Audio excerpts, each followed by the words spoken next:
Good afternoon, everyone. I welcome you back in the e-learning program organized by Vidyadish Vidya Sankul. Today we are going to continue with chapter number 3, that is debenture, of part 2, that is secretarial practice. This is our 12th lecture, and I hope you all are continuing with the work which I have given in the previous class. I have asked you to complete some question answers. I made you tick few question answers from the exercise that you are supposed to write it in your fair book, and I hope you all must have done it. Now, in the previous classes, we have discussed about the definition and the introduction of debentures. You have understood the meaning. What do you mean by debentures and how they are different from shares? That also I have explained you in a brief. Then after, we have discussed about 4 types of debentures, that mortgage debentures, fully convertible debentures, partly convertible debentures, and non-convertible debentures. Later on, we have seen the procedure of issuing debentures, in which there were 10 points, and I hope that you have started learning those points also, and these points should be in a line. Alright, the order should not be broke, because it is a procedure, और जहाँ पे भी आपको procedure बोलते हैं तो उसका order आपको follow करना रहेगा. Then we have seen being in debenture holders, what rights you will be having. So those rights of debenture holders we have seen. There were certain rights. If you are having debentures, then what rights you have, okay, and what priorities you are getting if you are having debentures, that we have learnt in the previous class. Now today we are going to understand the debenture trust deed. Okay, we all know that when the debentures are being issued, an agreement is being filed, an agreement is being done between the company and the debenture holders, and that agreement is nothing but a debenture trust deed. Okay, deed means an agreement itself, right? Then we will be seeing the procedure of transfer of debentures. So if you want to transfer your debentures, how would you do the transfer of such debentures? That also we are going to discuss in this class. So now come to page number 114. Alright, at the bottom, 114 के bottom पे you are being given the debenture trust deed. Alright, so debenture is a debt for the company. You all know, हमने ये पैसे उधार लिए हैं share debenture holders से. So it is a debt for the company. And the company mortgages or pledges its assets in favor of debenture holders against the debt raised. उसके favour में, as this was also previously discussed also, that in favor of debenture holders, company क्या करती है, अपनी कुछ assets security के तौर पे रखती है, उस पे charge create करती है, that in case company उनके पैसे वापस नहीं दे पाती है, suppose company is failed to pay back to debenture holders, then these are the assets which will be sold out first to pay them back. Okay, so as per Indian Companies Act, a contract or agreement is executed between company and debenture holders, and the said contract is registered with registrar of company, और ये जो contract होगा वो ROC में उनको file करना रहेगा. Thus, this contract or agreement that lays down the condition of debenture issue is also known as debenture trust deed or trust agreement. इसको ट्रस्ट अग्रीमेंट या ट्रस्ट डीड भी बोलते हैं. इसमें होगा क्या ultimately, it lets down the condition of debenture issue. Debenture issue हो रहा है तो उसकी क्या कंडीशंस है, that what type of interest you are going to, what percentage of interest you are going to pay. अभी इंटरेस्ट भी दे रहे हो तो वो आप क्वार्टरली दोगे, आप ईयरली दोगे, आप हाफ ईयरली दोगे, कैसे दोगे, तो that is also being written. अगर डिबेंचर रिडीम कब रिडीम होगा, कब वो, अगर रिडीम होने के बाद वो कन्वर्टेबल टू इक्विटी शेयर्स होगा या नॉन कन्वर्टेबल होगा, सो वो क्या कंडीशंस रहेंगी, वो सारी आपको ट्रस्ट डीड में लिखी हुई होगी. कौन ट्रस्टीज है ये डिबेंचर होल्डर्स के, वो भी सारी चीज़ें ट्रस्ट डीड में लिखी होती है. Alright, afterwards, the debenture holder of the company are scattered over different places and they are unorganized. So as such, जैसे शेयर होल्डर्स होते हैं वो कंट्री के कॉर्नर, अलग अलग कॉर्नर्स में से आते हैं, राइट. पूरे स्कैटर्ड होते हैं, स्कैटर्ड मतलब फैले हुए हैं, नो, कि एक जगह पे नहीं, पूरे बिखरे हुए हैं, राइट। अनऑर्गेनाइज्ड, ऐसा कोई पैटर्न नहीं है कि यहाँ के इतने परसेंटेज लेंगे, वहाँ के इतने परसेंटेज लेंगे, ये स्टेट में से इतना, वो स्टेट में इतना, ऐसा कुछ नहीं है। It's all scattered, it's all unorganised, right. Debenture holders of the company है वो अनऑर्गेनाइज्ड है, कि कहाँ से भी आ सकते हैं, ऐसा कोई फिक्स भी नहीं है कि यहाँ से ज़्यादा आएंगे, यहाँ से कम आएंगे। It's all unorganised, they are all scattered. Now, in such circumstances, to safeguard the interest of debenture holders, their representative are nominated as trustee of debenture holders, and they represents their vast group of debenture holders. क्या हुआ इसका मतलब, that now as you know that they are coming from different parts of the country, right. अभी उनके safe guard के लिए, right, उनके safety के लिए, उनके जो पैसे हैं वो कंपनी फ्रॉड करके ले नहीं जाए, इसके लिए कंपनी क्या बनाती है, कंपनीज एक्ट उनको फोर्सफुली बोलता है कि आपको क्या बनाना है, ट्रस्टीज अपॉइंट करने हैं, right. What you have to appoint, trustees, their representatives are nominated as trustee. मतलब अभी देखो सारे अलग अलग कॉर्नर में से आते हैं, तो उनको इकट्ठा करना ही मुश्किल है, और उनके बाद अगर सबको सपोज प्रॉब्लम भी एक को आया तो सबको कैसे बताएगा, तो वो हर एक के पास तो जा नहीं पाएगा कि वो अलग अलग कॉर्नर में से है, और किसी को जानता भी नहीं होगा डिबेंचर होल्डर दूसरे डिबेंचर होल्डर्स को, राइट। तो ऐसे केस में अगर उनको कोई प्रॉब्लम आए तो वो कहाँ जाएंगे, डिबेंचर ट्रस्टीज के पास जाएंगे, बिकॉज ट्रस्टीज फिक्स रहेंगे, और वो ट्रस्टीज ये डिबेंचर होल्डर्स के बिहाफ में उनको रिप्रेजेंट करेंगे, उनका कोई भी प्रॉब्लम होगा तो वो कंपनी के पास लेके जाएंगे, okay. These debenture trustees earns the faith of debenture holders and work in neutral manner to safeguard the interest of the debenture holders. ऐसा नहीं है कि कंपनी ने अपॉइंट करे तो कंपनी के फेवर में बात करेंगे, no, they are the neutral manner में उनको काम करना है, और उनका पहला इंटरेस्ट यही हुआ कि वो डिबेंचर होल्डर्स के इंटरेस्ट को सेफ गार्ड करे, उनके पैसे ना डुबाए और उनके फेवर में काम करे, पहला उनका वही होगा। When a situation arises about the fixed or floating charge, the action is taken in accordance with the trust deed. Fix charge लेना है कि फ्लोटिंग चार्ज लेना है, ये कंपनी पहले से ही डिसाइड कर दिया। Fix charge and floating charge मतलब कि कंपनी जो डिबेंचर्स के ऊपर जो असेट्स रखी है मोर्गेज में, तो वो फिक्स रहेगी या फ्लोटिंग, या उनके ऊपर जो चार्ज क्रिएट किया गया, जो इंटरेस्ट क्रिएट किया गया, वो फिक्स रहेगा कि फ्लोटिंग के चेंज रहेगा, वो एक्शन लिया जाएगा ट्रस्ट डीड में, जैसे बोला होगा वैसे। Turn the page, come to 115 page number, and that says that once a trust deed is registered with registrar, any amendment in the same can be made within the approval of debenture holders general meeting. अगर trust deed में कोई change करना है तो debenture holders की meeting करनी पड़ेगी, उस पर रेजोल्यूशन पास करना पड़ेगा। अगर सब डिबेंचर होल्डर अप्रूव करते हैं तो ही वो चेंज ट्रस्ट डीड हो सकता है, otherwise it will not be, because ये ट्रस्ट डीड डिबेंचर होल्डर्स के लिए है, तो डिबेंचर होल्डर्स की मीटिंग करनी ज़रूरी रहेगी, उनकी permission is important. First is primary information of the company. अभी the following particulars are included in trust deed. Trust deed में ये सारी चीज़ें included रहेंगी, क्या क्या होगी, तो पहली तो primary information of the company, company का नाम क्या है, कंपनी का कॉमन सील क्या है, कंपनी किस बिजनेस में रिलेटेड है, और क्या उसके फंक्शंस है, ये सारी चीज़ें पहले तो प्राइमरी इंफॉर्मेशन हो जाएगी कंपनी की।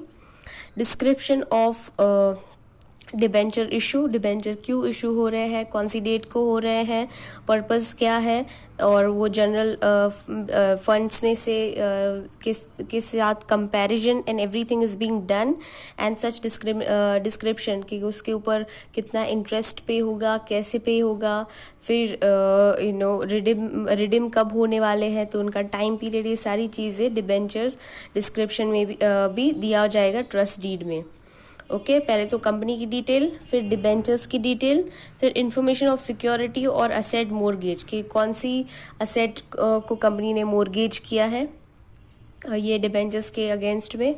Particulars of appointment of debenture trustees, debenture trustees कौन है, उनके सारी डिटेल्स ट्रस्ट डीड में लिखी जाएगी। इवेंट्स ऑफ डिफॉल्ट्स के कौन से डिफॉल्ट्स अगर होंगे तो फिर क्या एक्शन लिए जाएंगे, Alright, so all such things are being written. Obligation of the company, default किया तो कंपनी के उसमें क्या क्या जिम्मेदारी रहेगी, क्या ऑब्लिगेशंस रहेंगे, कि वो भी इसमें लिखा होगा. मिसलेनियस मतलब जो एक्स्ट्रा चीज़ें के कुछ कंपनी के रूल्स होंगे या कोई कंपनी के अपने तरीके होते हैं कि ये चीज़ें होनी ही चाहिए. सो सच मिसलेनियस मतलब एक्सेट्रा डॉक्यूमेंट, अगर कोई से भी कोई डॉक्यूमेंट बोलता है या फिर आरओसी कोई डॉक्यूमेंट बोलती है तो ये सारी चीज़ें मिसलेनियस में आएगी. उसमें भी 3 चीज़ें तो कंफर्म है ही जो आपको लगानी पड़ेगी. Amendment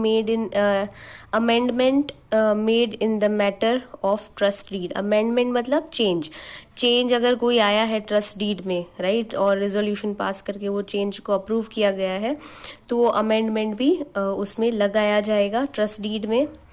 company is liable for payment of stamp duty on trust deed. तो ये ट्रस्ट डीड के ऊपर भी स्टैम्प ड्यूटी लगेगी. उसके डिबेंचर उसकी वैल्यूज के डिपेंड करेगी कि कितना डिबेंचर का वैल्यू है और उसके ऊपर उसकी स्टैम्प ड्यूटी डिसाइड होती है. और वो किसको पे करनी रहेगी, कंपनी को पे करनी रहेगी, उस डिबेंचर होल्डर्स नहीं पे करेंगे. Provision for meeting of debenture holders and resolution of grievances, objections and resolution thereof. Provisions of what? Provisions of meeting of debenture holders. debenture holders के साथ कब मीटिंग होनी चाहिए, ओके उसके जो प्रोविजंस होंगे कि कितना टाइम पहले उनको नोटिस देना पड़ेगा, क्या एजेंडा देना पड़ेगा, okay all such things are to be mentioned. Resolution of grievances, अगर किसी को कोई कंप्लेन है और वो सॉल्व की है या नहीं की है तो उसकी भी डिटेल्स आपको देनी पड़ेगी ट्रस्ट डीड में. ऑब्जेक्शंस किसी को है तो क्या ऑब्जेक्शंस है और उसके रिलेटेड अगर आपने कोई रेजोल्यूशन पास किया है तो वो भी सारी चीज़ें आपको ट्रस्ट डीड में देनी पड़ेगी. Alright, so trust deed is basically a very important document, so which company has to take it very carefully, and all such things are to be mentioned without fail. Alright, so let's move ahead to next topic, that is the procedure of debenture transfer. Now suppose you wish to transfer your debenture to somebody else, so what procedure you have to follow? So procedure for transfer of debenture is as under. So first is obtain form specified by the company and fill in the requisite detail in the same. तो सबसे पहले जो अगर आपको transfer करने हैं, जैसे हमने शेयर्स में भी देखा था कि अपने को पहले शेयर ट्रांसफ़र फॉर्म लेना पड़ेगा, सेम में डिबेंचर में भी आपको डिबेंचर ट्रांसफ़र फॉर्म लेना पड़ेगा and you have to fill the requisite details. जो आपको डिटेल्स उसने बोली है वो आप उसमें डिटेल्स फिल करो. Afterwards, name and address of the seller and purchaser of the debentures, details of debentures, certificate, serial number, quantity of debentures, price of debentures. Both parties are required to sign the form. Okay, what things are being written here? That a name and address of purchaser and seller, दोनों के name and address first of all. Okay, details of debentures कि debentures कितने, suppose 5% debentures है, 8% debentures है तो वो लिखोगे उसकी डिटेल्स, कितने टाइम में रिडीमेबल है वो लिखोगे. फिर सर्टिफिकेट, सीरियल नंबर्स, ओके कि कौन से सीरियल नंबर के आपके सर्टिफिकेट्स है. हर डिबेंचर्स की एक सीरीज़ होती है तो वो सीरीज़ नंबर आपको लिखने रहेंगे सर्टिफिकेट के. क्वांटिटी ऑफ डिबेंचर्स, आपके पास कितने डिबेंचर्स है, 10 है, 20 है, 50 है, 100 है, कितने हैं. प्राइस ऑफ डिबेंचर्स, ओके वो डिबेंचर्स कितने रुपए के हैं तो वो सारी चीज़ें भी वो फॉर्म में फिल करनी रहेगी. Both the parties are required to sign the form. दोनों पार्टीज को फॉर्म में साइन करना रहेगा. दैट बायर भी देने के लिए रेडी है और सेलर भी लेने के लिए रेडी है. The seller of the debenture has to declare that he is selling the debenture voluntarily and he has to sign it a second time. Seller जो होता है कि वो साइन करेगा कि मैं अपनी मर्जी से, अपनी खुशी से ही ये डिबेंचर होल्डर दे रहा हूँ, कि मुझे कोई मेरे सिर पे गन रख के नहीं बोल रहा है कि हाँ ये डिबेंचर मुझे साइन करने हैं.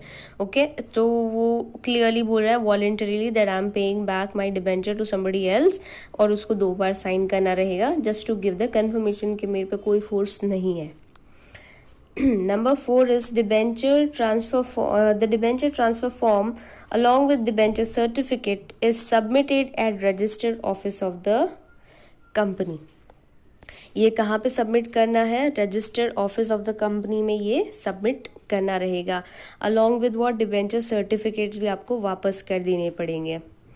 The company secretary will examine the form and compare the signature with the specimen signature। जब आपने लिए होंगे ना तब आपसे specimen signature फॉर्म जो भरते हैं उसमें ले लेते हैं, तो उसकी वो सिग्नेचर और अभी आपने जो सिग्नेचर करी वो कंपनी सेक्रेटरी दोनों को एग्जामाइन करता है।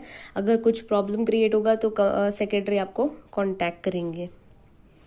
It will be ensured whether the requisite stamp duty has been paid। Endorsement will be done to that effect in the transfer register।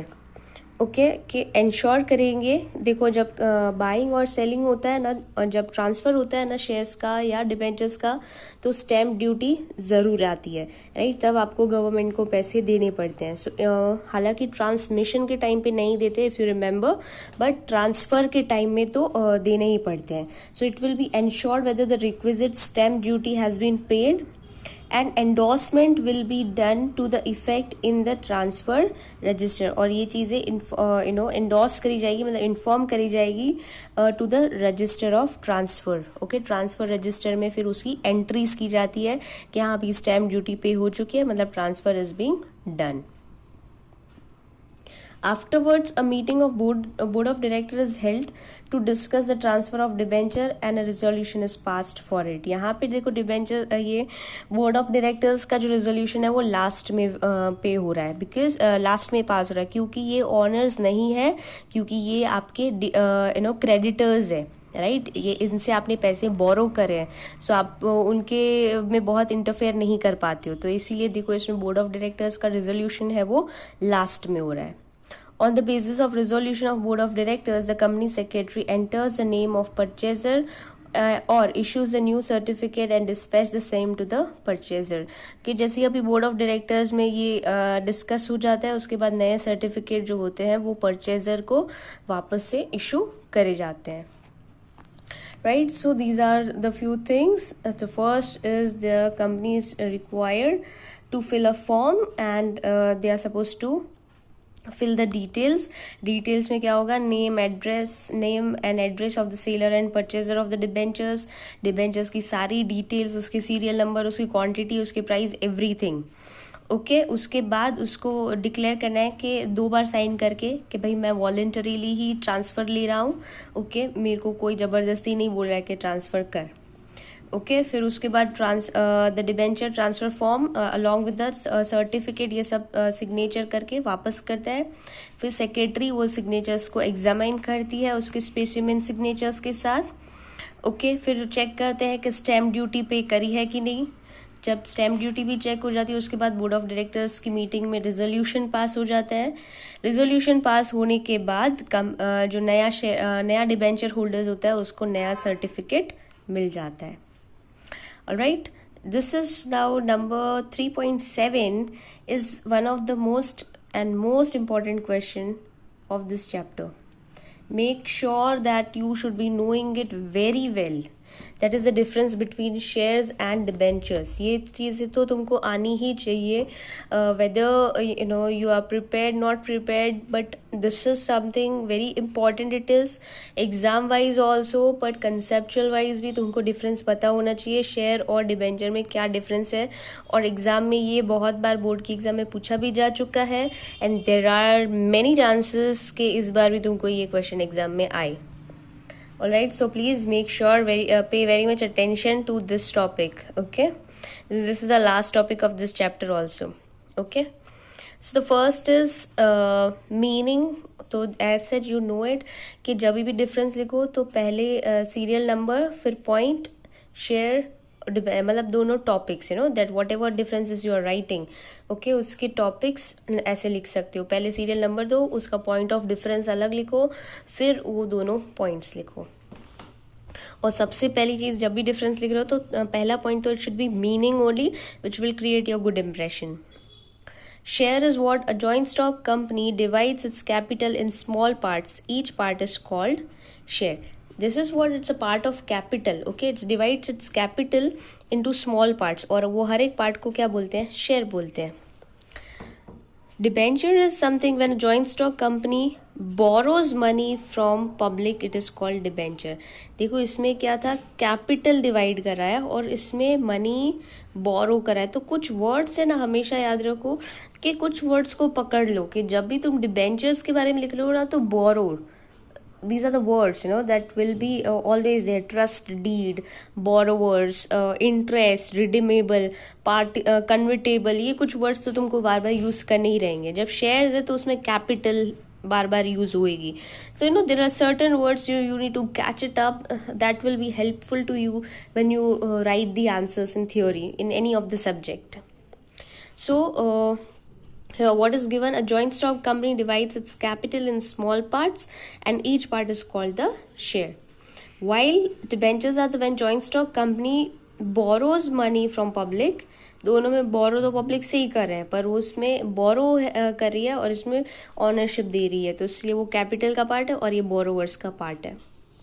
Okay, number 2 it is capital. It's honours capital and it is borrowed capital. ये मालिक की capital है, ये share holders है वो मालिक है और ये लेनदार है उधार वाले हैं.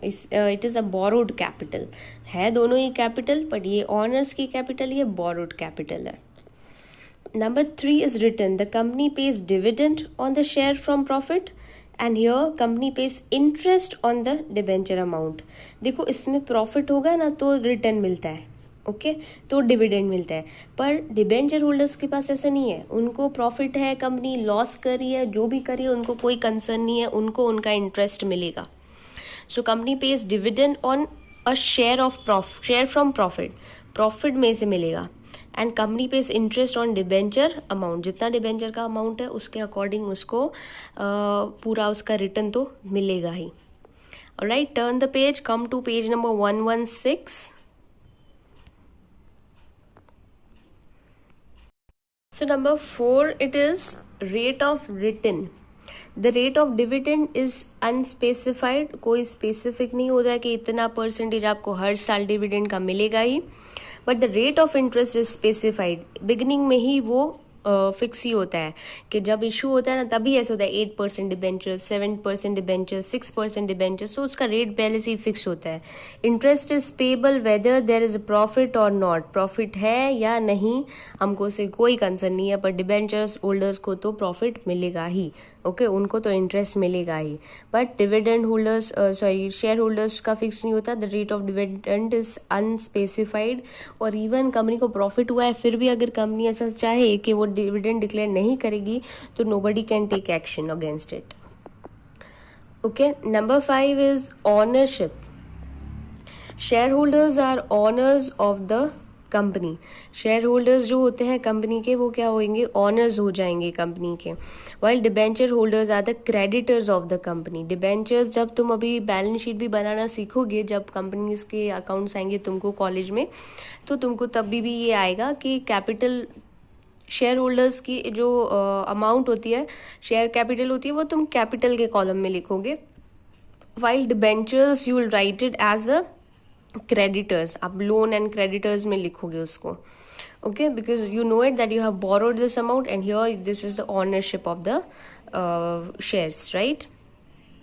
Then number 6 is risk. The risk is higher in share and risk is less in debenture. Obviously because here this owners को ही प्रॉफिट या लॉस सफ़र करना पड़ता है और क्रेडिटर्स को तो उनका इंटरेस्ट फिक्स ही होता है तो उनको तो मिलेगा ही obviously. So if you are planning to invest where you can fluctuate the risk, then you should go for shares. But when you feel no, I want to go for safer investment where I don't feel taking the risk, so in that you should go for debenture because debenture holds less risk. Okay, right of vote. Share holders have voting rights of course, क्योंकि वो honour है तो कोई भी अगर company decision ले रही है मैनेजरियल या कोई भी एडमिनिस्ट्रेटिव, तो company the share holders has right to vote against such decisions. While the debenture holders have no such voting rights. उनके पास कोई वोटिंग राइट होता नहीं है, उनको एनुअल जनरल मीटिंग में भी कोई इन्विटेशन होता नहीं है. दे can not interfere in the companies administration. They can not interfere in any of the decisions which are being taken by the company. Next is stamp duty. The stamp duty on transfer of share is payable at lesser rate. The stamp duty on transfer of debenture is payable on higher rate. Okay क्योंकि ये ownership है और क्योंकि ये fixed amount है debentures का, तो उस पर rate of stamp duty would be higher, और इसमें शेयर्स में rate of interest rate of stamp duty would be lesser comparing to the debenture. हालांकि बहुत बड़ा डिफरेंस भी नहीं होता, but minor difference they have. Redemption, the shareholders cannot get their money back as long as the company is in existence. At the time of liquidation, they get their money at the end. While the debentures can redeem as per its type, debentures holder have the first right to receive their money in case of liquidation. अभी share holders को कभी ऐसा होता नहीं है कि उनको उनके पैसे वापस मिलने का ऑप्शन होता है. They have to just sell it out. Okay, they can trade the shares, but company उनको कोई अपने से पैसे नहीं देते कि हाँ चलो आपका टाइम खत्म हो गया, ये लो पैसे और शेयर्स को रिडीम करो. ऐसा ऑप्शन शेयर होल्डर्स के पास नहीं होता है. और इवन जब कंपनी लिक्विडेट होती है, खत्म हो जाता है उसका एग्जिस्टेंस, तो भी they get the money at the end. सबसे लास्ट में अगर किसी को पैसे मिलते हो ना, तो इक्विटी शेयर होल्डर्स को. While in case of debenture, तो debenture can be redeemed as per their types. अगर वो fully convertible है या फिर partially convertible है या फिर वो non convertible है, तो उसके type के according उसको redeem किया जाएगा, उसके पैसे मिलेंगे. And in case of liquidation, अगर लिक्विडेशन का जैसे टाइम होता है जब कंपनी ख़त्म होने पे आ जाती है, उसका एग्जिस्टेंस नहीं रहता जब, तो उस टाइम पे सबसे पहले फर्स्ट राइट होता है डिबेंचर होल्डर्स का. प्रेफरेंस शेयर से भी पहले डिबेंचर होल्डर्स को उसके पैसे वापस किए जाते हैं. Charge on asset, there are no charge of asset. Company owners के सामने कोई चार्ज नहीं क्रिएट करती है कि ये असेट बेच के मैं आपको पैसे दूंगा. नहीं, अगर मेरे को लॉस होगा मैं आपको पैसे नहीं दूंगा. Very simple they talk. While because they are the owners, और ऑनर्स की तो जिम्मेदारी अनलिमिटेड होती है, so they can not just go beyond their responsibilities. But in case of debentures, issue of debentures creates charge on asset of the company. तो it creates charge on assets of the company कि ये अगर company पे back नहीं कर पाती है, तो these assets will be sold out to pay the amount of debentures back. Alright, moving ahead to next one, that is 11 number. Payment out of capital. Dividend on shares cannot be paid out of capital of the company. The next is number 11, that says dividend on shares, payment out of capital. So the dividend of the shares cannot be paid out of capital of the company. Company का capital में से कभी भी उसकी capital reduce करके dividend कभी भी नहीं दिया जा सकता. But interest of debentures can be paid out of capital as per the provisions. अगर कंपनीज के प्रोविजंस को अलाउ करते हैं, then only they can give the interest from the capital. हालांकि ये बहुत कम केसेस में होता है कि उनको अपनी कैपिटल में से प्रॉफिट इंटरेस्ट निकाल के देना पड़े. बट इन केस के कंपनी बहुत लॉसेस में जब जाने लगती है, तो उस टाइम पे अगर प्रोविजंस में दिया है कि कंपनी के आर्टिकल्स ऑफ एसोसिएशन में ये प्रोविजन दिया है कि हाँ हम लोग कैपिटल में से दे सकते हैं, और प्लस ट्रस्ट डीड में से भी, जो कंपनी का जो डिबेंचर होल्डर्स का ट्रस्ट डीड होता है, उसमें भी अगर ये प्रोविजन मेंशन करा हुआ है that you will be paid from the capital in case company is not able to pay you interest, तो तब जाके आपको इंटरेस्ट मिलेगा कंपनी के कैपिटल में से.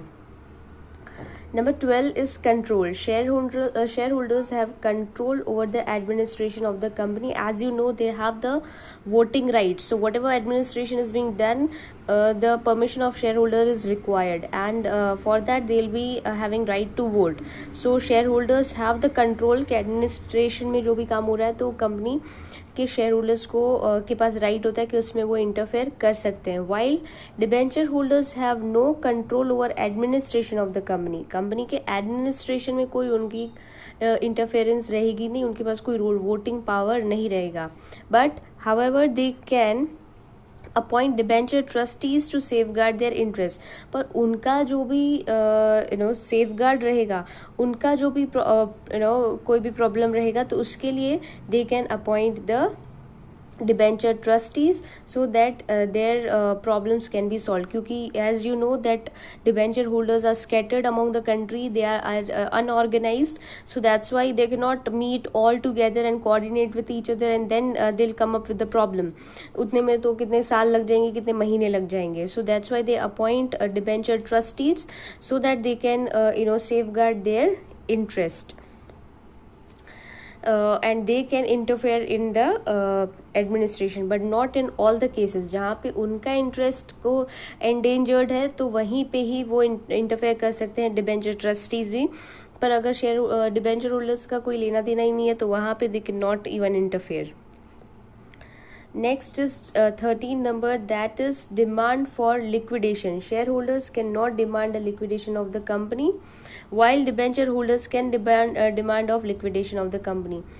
शेयर होल्डर्स ऑनर्स ऐसा नहीं बोल सकते हाँ कि कंपनी लिक्विडेट कर दो, कंपनी को बंद कर दो. बट डिबेंचर होल्डर्स के पास ये बहुत अच्छा राइट होता है कि अगर वो कहीं कुछ सस्पिशियस फाइंड करते हैं तो they can demand a liquidation of the company. So these are the 13 basic differences between shares and debentures that you all have to revise, you all have to learn it without fail, because this question is, as I told you before also, that is one of the very important question of this whole chapter. You must be knowing what is the difference between shares and debentures. Let's have a quick recap of this difference. First is meaning that it is part of shares are part of capital. Okay, and the capital is divided into small parts and each small part is known as share, while debenture is part of borrowed money from the public, right? Shares are the owner's capital while debentures are the borrowed capital. Written shareholders will get dividend, that will be from profit, while debenture holders will be getting interest whether the company earns profit or not. Even the company is in the loss, they have to pay the debenture interest to the debenture holders.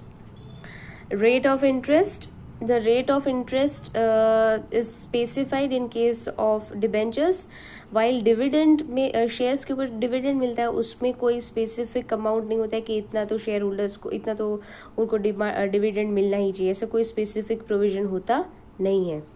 while the rate of interest is specified at the time of issue itself कि 10%, 8% जितना भी उसका interest है वो पहले से ही pre decided ही होता है. Interest is payable whether there is a profit और there is no profit. Profit है या नहीं है, इंटरेस्ट तो पे होगा ही. Ownership, the shareholders are owners of the company while the debenture holders are the creditors of the company. It is very clear that shareholders owns the capital, so that's why they are the owners, and here the money is being borrowed, so they are the creditors of the company. What about the risk that the shareholder and debenture holders hold? Is risk is higher in case of shares because price gets fluctuated and they are owners, so whatever company does direct effect comes on the shareholders, not on the debenture holders. So that's why debenture holders holds less risk while shareholders are having a higher rate of risk. Same way return भी फिर उनको higher मिलता है अगर company अच्छा profit करती है, और while debenture holders को ऐसा कुछ अच्छी बुरी से उससे कोई फर्क ही नहीं पड़ता है, उनका तो जो रिटर्न है वो फिक्स ही है, उसमें कोई फ्लक्चुएशन आता नहीं है. Number 7 is right of vote. Shareholders have the voting rights while debenture holders do not have any kind of voting rights. Stamp duty shareholders पे कम लगेगी while debenture holders have to pay the higher rate of stamp duty. Then 9 number is redemption. The shareholders cannot get their money back as long as the company is existence. जब तक company है तब तक उनके तो पैसे कभी भी वापस मिलते नहीं है.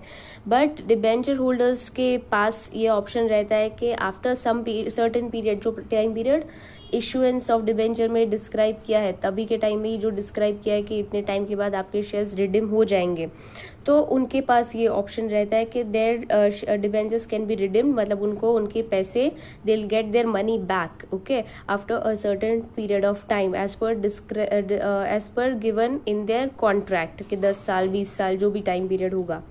So they have the opportunity to get their money back.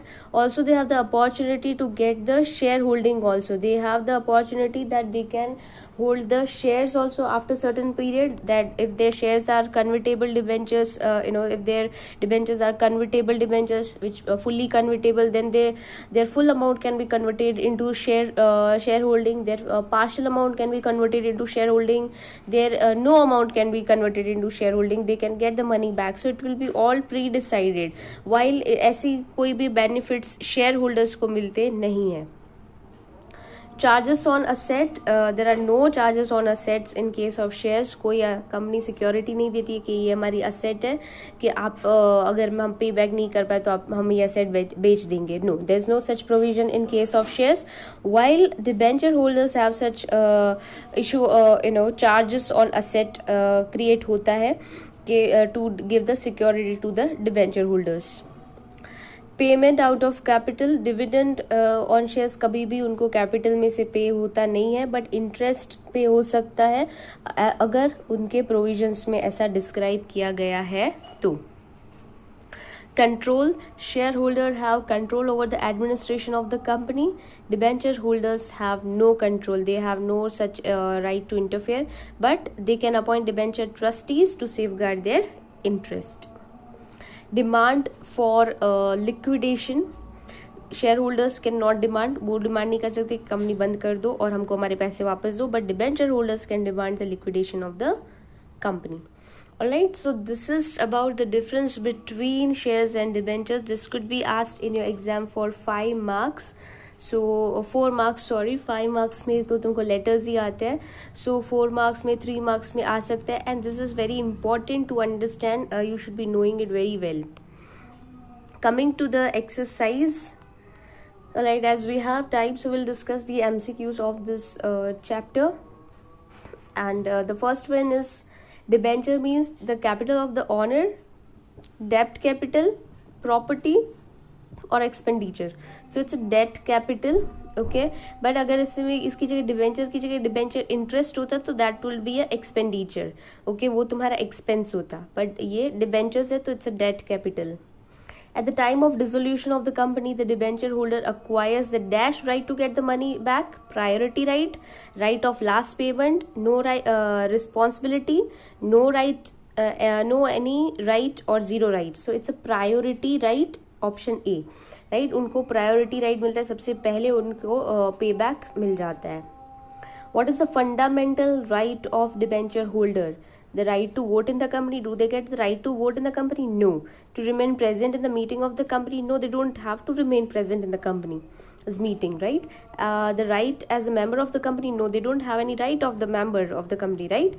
But they have to get the interest and money back after a stipulated time. But they have the right, option D is the correct answer, to get the interest and money back after a stipulated time period. एक time period के बाद उनको मिल जाता है.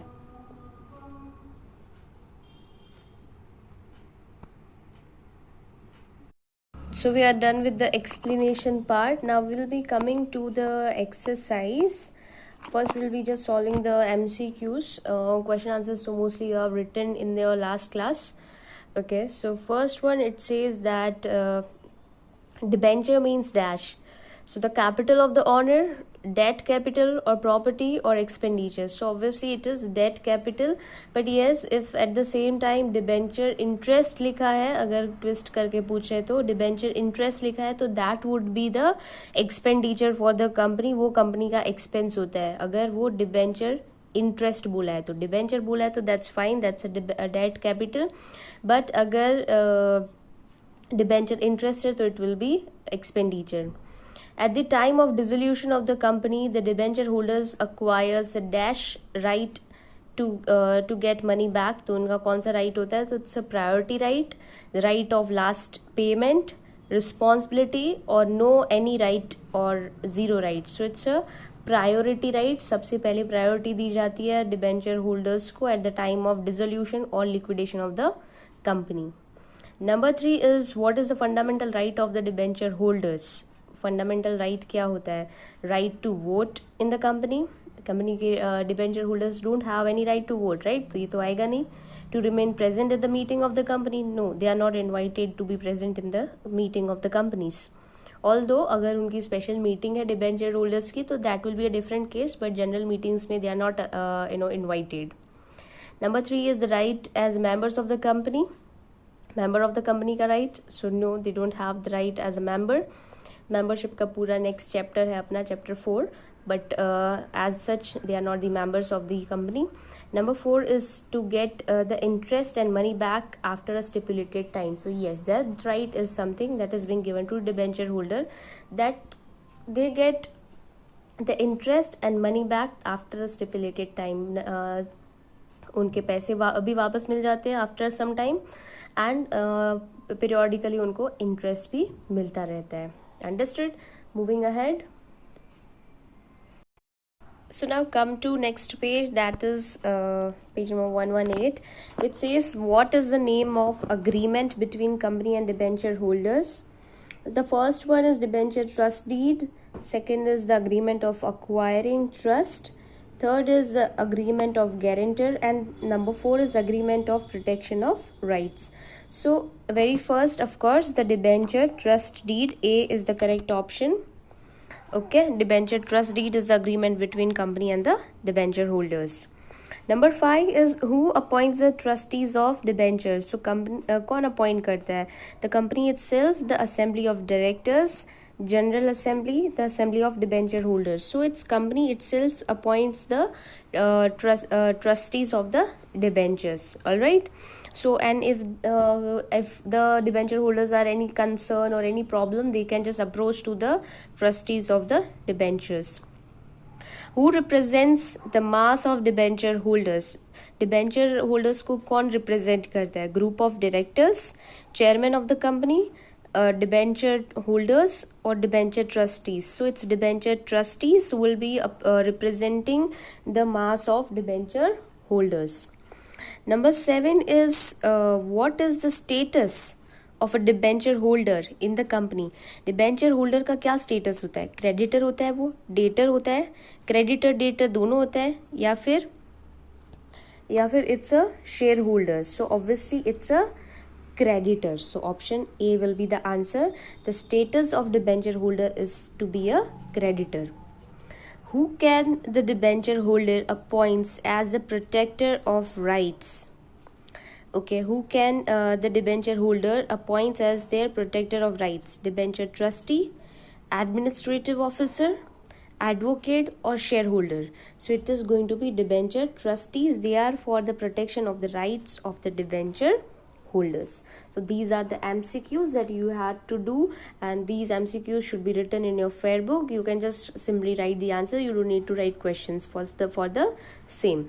All right, or you can just simply put a tick mark in your textbook also. So when you revise from the textbook, the answer should be very clearly being done. Now most of the questions you have written it yesterday itself. तो आज जो बाकी के questions बच गए, I think सब में दो तीन ही लास्ट वाले बाकी थे अपने. So those questions are to be done today itself. So here is end of chapter 3 also.